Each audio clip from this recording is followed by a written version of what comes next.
আসসালামু আলাইকুম প্রিয় কুয়েত প্রবাসী ভাই বন্ধুরা। আজকের আমার এই ভিডিওটা শুধু কুয়েত প্রবাসী ভাই বন্ধুর উদ্দেশ্যে। যারা কুয়েতে থাকেন তাদের জন্য আজকের এই ভিডিওটা খুবই গুরুত্বপূর্ণ। তো প্লিজ 2টা সেকেন্ড ধৈর্য সহকারে আমার প্রত্যেকটা কথাগুলো একটু শুনে যান আর ভিডিওটা শেয়ার করে প্রত্যেককে দেখার সুযোগ করে দেন। চলেন মূল আলোচনায় চলে আসি।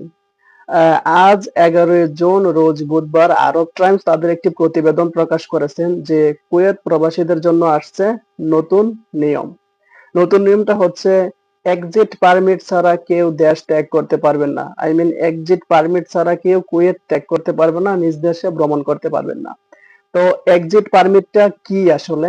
এক্সিট পারমিটটা হচ্ছে আপনি যে মালিকের আন্ডারে কাজ করেন তার থেকে একটা অনুমোদন পত্র, যে আপনি একটা ছাড়পত্র যে আপনি দেশে যাবেন তার থেকে একটা অনুমোদন পত্র নিচ্ছেন, নিয়ে আপনি দেশে যাচ্ছেন। বিষয়টা হচ্ছে যারা বেসরকারি খাতে কাজ করেন এটা শুধু তাদের জন্য প্রযোজ্য। আজকে এটা প্রস্তাবিত করা হচ্ছে, জুলাইয়ের 1 তারিখ থেকে সেটা কাজ কার্যকলাপ করা হবে। তো যারা বেসরকারি খাতে কাজ করেন শুধু তাদের জন্য। আর আমরা যারা আহ 18 আখুদ হুকুমা বিষয় আছে আমাদের জন্য অলরেডি এটা প্রযোজ্য।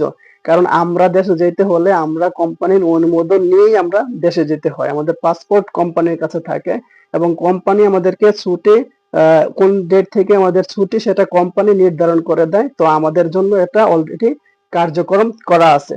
আর যারা হচ্ছে আপনার বেসরকারি খাতে কাজ করেন আহালি বিষয়ের লোক তাদের জন্য এটা 1 তারিখের থেকে চালু হবে। কেন চালু হবে? কারণ অনেকেই আছে বেসরকারি খাতে যারা কাজ করেন তাদের কাছে পাসপোর্ট থাকে। তো তারা যখন খুশি তখনই যেতে চায় এবং কি দেশে চলে যায়।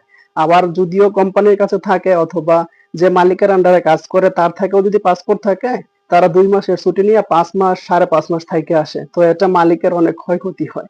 এইজন্য মালিক এটা কুয়েত সরকারের কাছে একটা প্রস্তাবিত করেছেন যে যারা বেসরকারি খাতে কাজ করেন তাদের মালিকের অনুমতি ছাড়া তারা দেশে এই কুয়েত ত্যাগ করতে পারবে না, এরকম একটা আইন যেন জুলাইয়ের 1 তারিখের থেকে যেন চালু হয়, এই একটা প্রস্তাবিত করেছেন তারা।